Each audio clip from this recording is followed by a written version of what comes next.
Silo structure को जानने से पहले ना आपको सिंपल सा बात ये समझना है भाई, लिंक जूस बैक लिंक के बारे में मैंने बहुत सारे वीडियोस में बहुत कुछ कहे हैं और लिंक जूस के बारे में भी एक्सप्लेन किया है। लिंक जूस बेसिकली ये होता है कि मान लो एक पर्टिकुलर वेबसाइट से आपके वेबसाइट पे बैक लिंक मिला है, ठीक है, तो ये आपका वेबसाइट है, इस वेबसाइट का लिंक इस वेबसाइट पे में है और इस वेबसाइट पे ऑलरेडी बहुत सारे विजिटर्स हैं और उनमें से कुछ विजिटर्स उस लिंक के थ्रू आपके पेज पे या फिर आपके वेबसाइट में लैंड कर रहा है। अब चलो ये लिंकिंग क्या है, इसको तो बैकलिंक मान सकते हैं, लेकिन जो विजिटर्स आपके पेज पे आ रहे हैं उन्हीं को हम बोलेंगे लिंक जूस। सिंपल भाषा में, कोई भी टेक्निकल डीप में जाने की जरूरत नहीं है। अब ये सारा खेल ना लिंक जूस का ही है, जो कि आपको सीलो स्ट्रक्चर करने से फायदा मिलेगा। चलो लिंक जूस तो आपने समझ लिया, अब बात करते हैं एक्चुअल में सीलो स्ट्रक्चर है क्या।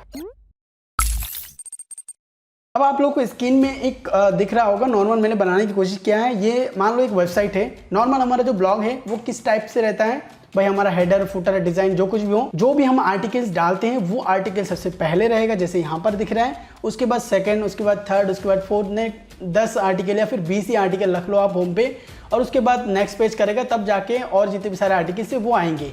ये होता है नॉर्मल ब्लॉग और इसको बोलते हैं सीलो स्ट्रक्चर। ये जो फॉर्मेट आप देख रहे हो इसमें ये वेबसाइट है, होम पेज में कोई भी ऐसा नहीं कि भाई जो चीज़ ब्लॉग के सिस्टम में जो पहले आर्टिकल डाले वही पहले आर्टिकल हुआ है, ऐसा नहीं है।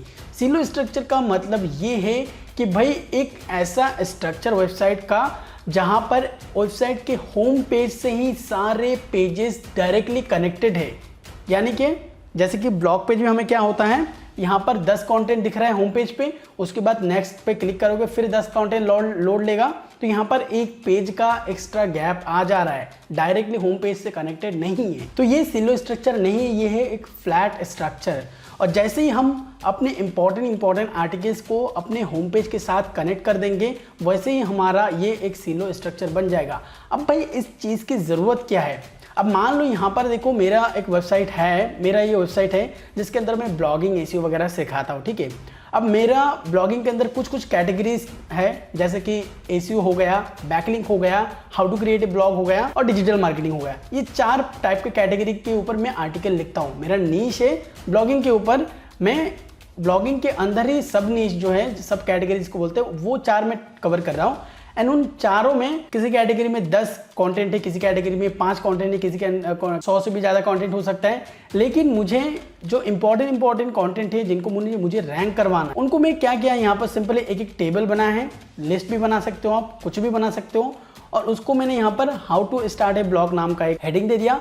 उसके नीचे स्टेप बाय स्टेप जितने भी कंटेंट होंगे उसका मैंने लिस्ट दे दिया, फिर एसईओ फॉर बिगिनर्स उसका कंटेंट का लिस्ट, फिर बैकलिंक फॉर बिगिनर्स फिर उसको कंटेंट का लिस्ट, फिर डिजिटल मार्केटिंग फिर उसके कंटेंट का लिस्ट। तो ये सिंपल सा चीज़ है सीलो स्ट्रक्चर। इवन मैं आप लोगों को लाइव एग्जांपल दिखा देता हूँ, जो कि तो वो है एमपी एनआरसी के होम पेज में जाओगे तो यहाँ पर आपको देखने को मिलेगा, जैसे कि जनरल न्यूज़ के अंदर जितने भी सारे जनरल न्यूज़ आज का है वो सारा लिंक है यहाँ पर। एजुकेशनल न्यूज़ के अंदर भी जितने सारे लिंक्ड है वो भी यहाँ पर है, एंटरटेनमेंट न्यूज़, हेल्थ न्यूज़। तो इसने अलग अलग सेक्शन बनाया और उस अलग अलग सेक्शन के अंदर जितने भी सारे कंटेंट होते हैं उनको डायरेक्टली लिंक कर दिया अपने पेज के साथ, अपने होम पेज के साथ, ठीक है। तो ये मोटा मोटा इसी को कहते हैं silo structure, flat structure, silo structure. But ये फालतू चीज़ करने का फ़ायदा क्या है, बहुत सारे लोगों का यही मेन क्वेश्चन होगा कि भाई चलो यार सीलो स्ट्रक्चर बहुत सिंपल है भाई, अपने जितने भी सारे कंटेंट है उनको हमें होम पेज में वेल स्ट्रक्चर तरीके से लिस्ट कर देना है, दैट्स इट। बट इसका फ़ायदा क्या है, फ़ायदा दोस्तों तभी मिलेगा जब आपका होम पेज पावरफुल होगा। जैसे कि हम बात करते हैं एमपीएनआरसी का, तो इसमें जितने भी सारे गवर्नमेंट बैकलिंक्स थे उस टाइम पे वो सारे के सारे होम पेज पे ही थे। इसका मतलब जो बैकलिंक मिल रहा था वो होम पेज को मिल रहा था, ना कि किसी एक पर्टिकुलर पेज को, ठीक है। मतलब mpnrc.org/ वो अभी के टाइम पे मिलता होगा बट उस टाइम पे नहीं मिलता होगा। ओवर हम बात करें तो इस वेबसाइट के अंदर इसका होम पेज पे ही सबसे ज्यादा बैकलिंक है, ये हम मान के चलते हैं। दैट्स व्हाई उस बैकलिंक के थ्रू जितने भी सारे लिंक्स आ रहे हैं, लिंक जूस आ रहे हैं, वो सारे के सारे आके ही वेबसाइट के होम पेज पे लैंड हो रहे हैं। अब वो जो भी लेटेस्ट आर्टिकल है उन्हीं को देखेगा और गूगल का सर्च एंड क्राउलर जो है वो भी आकर उसी स्टाइल में उसको ब्राउज करेगा। बट यहाँ पर अगर हम सीलो स्ट्रक्चर डाल देते, जैसे ही वो लिंक जूस यानी कि वो विजिटर्स आके वेबसाइट के अंदर घुसेगा, उसको एक वेल कैटेगराइज सेक्शन देखने को मिलेगा जो कि उसके लिए बहुत आसान होगा उसका पर्टिकुलर सेक्शन ढूंढने में। लाइक उसको जनरल न्यूज़ नहीं पसंद है, उसको एजुकेशनल न्यूज़ से रिलेटेड उसको कंटेंट चाहिए, तो भाई एजुकेशनल रिलेटेड जो भी न्यूज़ है उसके रिगार्डिंग जो इंपॉर्टेंट कंटेंट है वो सारा का लिस्ट यहाँ पर मौजूद है।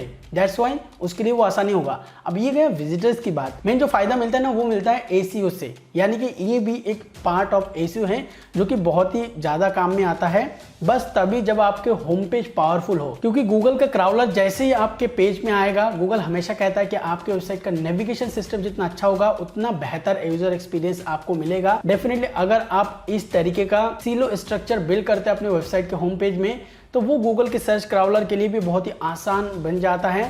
सारे पेजेस को क्राउल करना, उसको अंडरस्टैंड करना, कौन किससे रिलेट करता है किससे नहीं करता है, ये एक बहुत ही फायदेमंद चीज़ हो जाता है। ऊपर से आपको इंटरनल लिंकिंग का भी बेनिफिट मिलता है, बहुत ही नेक्स्ट लेवल का।